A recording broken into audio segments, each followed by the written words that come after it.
esta mañana. Ya nos acompaña en el estudio el doctor Salvador Arias, economista de la Sorbona en Francia. Doctor, como siempre, bienvenido a República. Gracias, muy amable.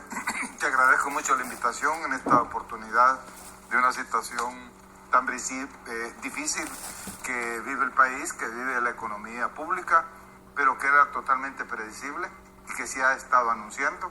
Quiero decirte que en el 2008 yo lancé un libro que se llamaba El derrumbe del neoliberalismo, donde demostraba que ya el modelo estaba acabado. Inmediatamente cuando salió el libro, en abril del 2008, ese mismo año se presentó la gran crisis a nivel mundial, producto precisamente del modelo neoliberal, que vino a hacer tambalear las finanzas internacionales y en nuestro país, por lo tanto, a ponerlo en una crisis. Okay. Doctor, antes de continuar, quiero nada más comentarle a la gente que nos mire y que seguramente lo sigue usted, que usted está a punto de presentar un nuevo libro. Se llama El regreso del Colón y el derrumbe del imperialismo del dólar. Este libro lo va a presentar usted el próximo martes 25 de abril en el Hotel Sheraton Presidente. Así que, bueno, enhorabuena. Este es un tema provocativo y seguramente lo vamos a traer a República para que nos hable de qué consecuencias podría traer el regreso del Colón al país si esto efectivamente se diera. Bueno, primero tomando un poco, comenzando por lo que tú decías, que el ingreso fiscal, cómo ha aumentado el presupuesto y todo.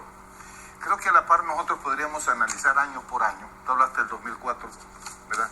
Yo quiero decirte que el 2004 el presupuesto, el pago del servicio de la deuda fue de 1.312 millones. En el año 2014-2015, el presupuesto, el 2014 fue de 1.769 millones y no ha variado. Ha habido años que el servicio de la deuda ha llegado a 2.291 millones, como fue el año 2009, que es cuando termina SACA, donde el modelo ya había quebrado y no tenía capacidad de pago, y que realmente la incapacidad de pago se comienza a manifestar en 2006. ¿Por qué?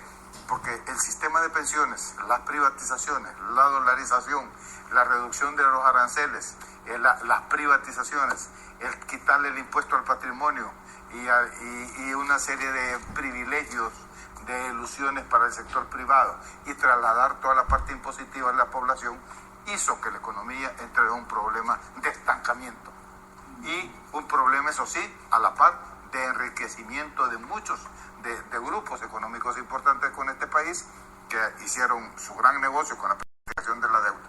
Pero todo esto, que es todo un modelo neoliberal que ya va a tener, comenzó el 98 y vamos a llegar al 2008, o sea, tenemos este año 29 años de neoliberalismo que nos tiene una situación sin salida dentro del marco neoliberal, pero que sí tiene salida.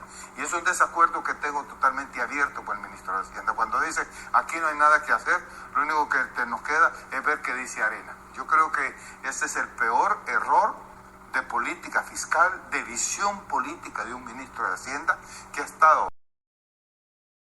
en la administrando la hacienda pública de este país y no ha resuelto el problema fiscal, un problema fiscal que se puede resolver en lo más en 2-3 años si se hace lo que se debería hacer. Ok, doctor, vamos a ir entonces a esas posibles soluciones que usted va a plantear, pero antes de eso quiero que pasemos por estos problemas de carácter coyuntural, que intuyo para usted son simplemente piedritas en el camino de esta lógica inviable de endeudamiento que tiene nuestro país. Antes de eso quiero que escuchemos, sin embargo, lo que nos dijo el doctor Héctor Dada el día de ayer cuando estuvo con nosotros aquí en República, precisamente hablando de este ciclo casi permanente o permanente por el momento de endeudamiento de nuestra República. Escuchemos. Pero la enfermedad queda. Y la enfermedad es un modelo que no funcionó. Y que no lo anunció el Banco Mundial en 1996. ¿Cómo no? Sí, ya lo dijo. Y dijo, se redujeron los impuestos y no se produjeron los efectos que se esperaban. Se supuso que reducir el impuesto a los empresarios y cargárselo a los consumidores iba a producir una catarata de inversión privada, y eso nunca pasó. Entonces el modelo nació muerto, pero lo seguimos sosteniendo como zombie más de 25 años después. Bueno, básicamente estaba planteando lo mismo que usted ya nos ha dicho. Básicamente se esperaba que hubiese una gran inversión privada, de tal manera que hubiera actividad económica que generara los tributos y por lo tanto el Estado salvadoreño siempre tuviera dinero. Eso no se dio. Lo vamos a analizar en un minuto, pero antes de eso lo que tenemos es este Estado que en este momento no le puede hacer frente a todo lo que tiene que gastar para tratar de desarrollar el país. Pero dentro de esto que se tiene que hacer en el ejercicio de un gobierno se encuentra el diseñar presupuestos. Es decir, si yo, por ejemplo, sé que tengo una cuenta por pagar en cualquier almacén, o sea, yo sé que tengo que destinar ese dinero, $40, $50 mensuales. No puedo adjudicarle $1 a esa cuenta por pagar cuando necesito 40. Entonces, para muchos, este impago ha sido por una irresponsabilidad, digamos, del Ejecutivo al no adjudicar el servicio o el pago de las cuotas mínimas que le tiene que pagar a los trabajadores que les hemos cedido parte de nuestro dinero para que se paguen las jubilaciones. Mire, en el 2006 ya no había cómo pagar las pensiones, porque el error más grande que se hizo fue uno de los errores grandes en la privatización de la pensión, es que el Estado, cuando empezó a funcionar el sistema privado, perdió capacidad financiera para poder seguirle trasladando lo que tenía que trasladar, porque no fue una privatización de privatícenlo y yo ya no me meto en eso, sino que le dejaron una carga fiscal al Estado con el sistema de pensiones. Y eso se agravó más cuando los que se empezaban a pensionar, que se trasladaron al sector privado, y los que estaban pensionados, recibiendo pensiones, recibían pensiones inferiores a las que se pagaban en el sector público, de los que se quedaron en el sector público. Y la proyección iba en crecimiento. Entonces lo que hicieron es invertirse en los SIP, que además son de carácter inconstitucional, porque no pasan por la Asamblea, y está claro que es una deuda pública, porque es el Estado el que la paga. Son inconstitucionales. Nosotros lo dijimos desde cuando ni pasó por la Asamblea. Entonces, ¿qué es lo que pasa? El Estado le complementa los salarios a los que están pensionándose en el sector privado con los impuestos del pueblo, que es quien principalmente paga el pueblo, paga los impuestos, y un pueblo que no recibe unos subsidios mínimos, como ya lo vamos a ver, que no significa nada en el problema fiscal del Estado. Ese no es el origen del problema fiscal del Estado. Entonces, el problema ya estaba en el 2006, al grado tal de la iliquidez llega en el año 2009, cuando Saca se va, donde el servicio de la deuda del 2009 fue de $2.291.9 millones.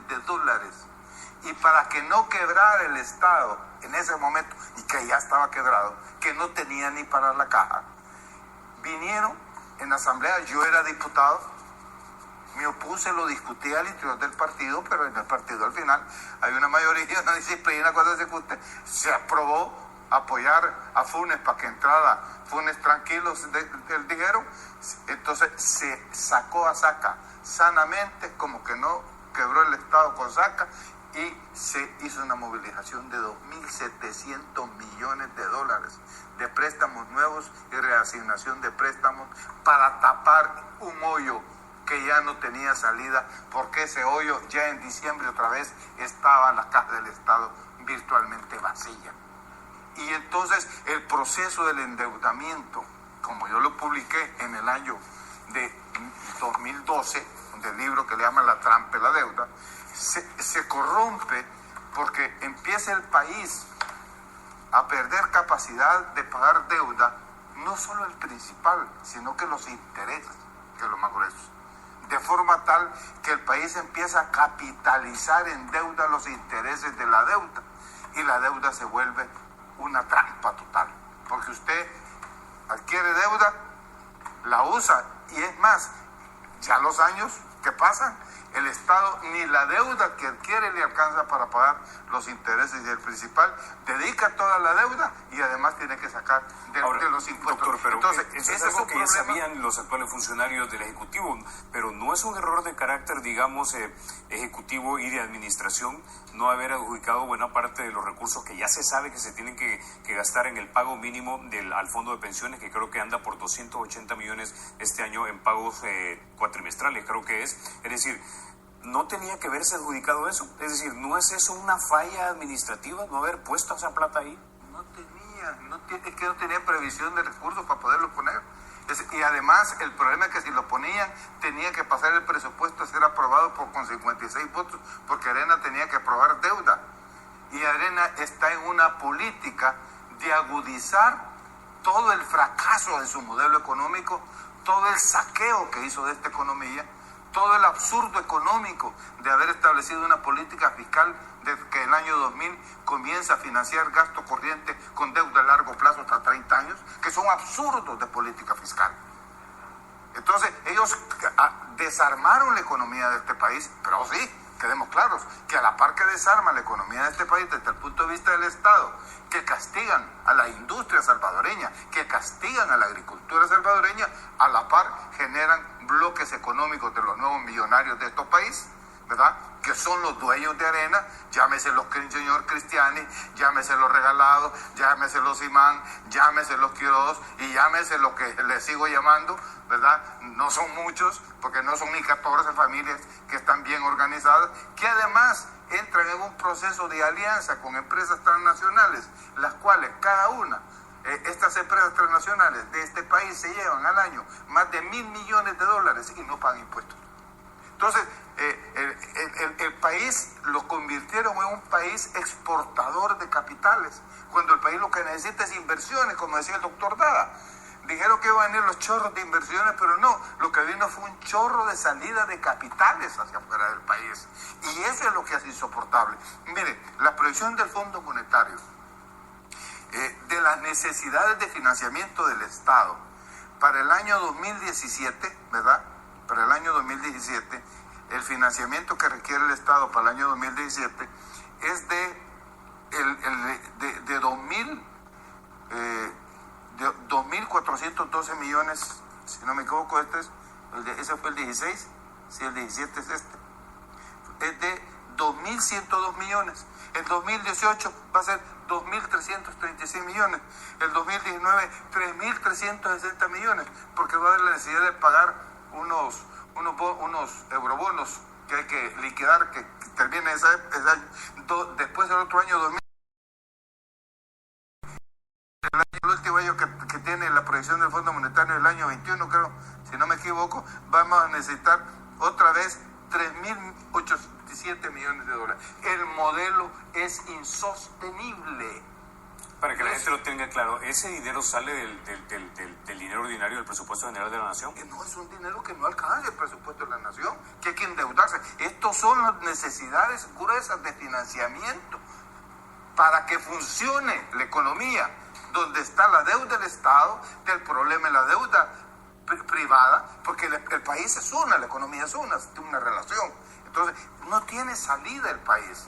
Y esos son números del Fondo Monetario, que son números hechos con el Banco Central y con el Ministerio de Hacienda. Vayámonos. Este problema, por eso es que el problema de caja que existe ahora no es el verdadero problema. Claro, ¿por qué se convierte en un problema tan fuerte el problema de caja? Porque políticamente la derecha está utilizando la crisis que ella sabe que ha armado y que ha beneficiado a los dueños de esos partidos de derecha en la Asamblea Legislativa. Ella sabe que este es el momento de apretarlo a este gobierno para que quiebre políticamente ante el pueblo salvadoreño y aparezca como el gran mal administrador del Estado. Yo te digo una cosa, el presidente Salvador Sánchez Serén, si tú estudias la economía del país desde que nació el Banco Central en 1934, ¿verdad?, si lo analizas, es el presidente que ha recibido las finanzas públicas en peor estado en la historia económica de este país. Y en una trampa que para pagar la deuda, para pagar tanto de afuera, la interna, las pensiones, no le daban los ingresos. Yo entiendo esa parte, doctor, y de verdad lo vamos a abordar más adelante en República, pero el punto es, si ya se sabe que el funcionario de turno, en este caso el presidente Sánchez Serén, hereda las finanzas peores en la historia económica de este país, es un administrador de crisis, pero entonces algunas de las afirmaciones que hacen los diputados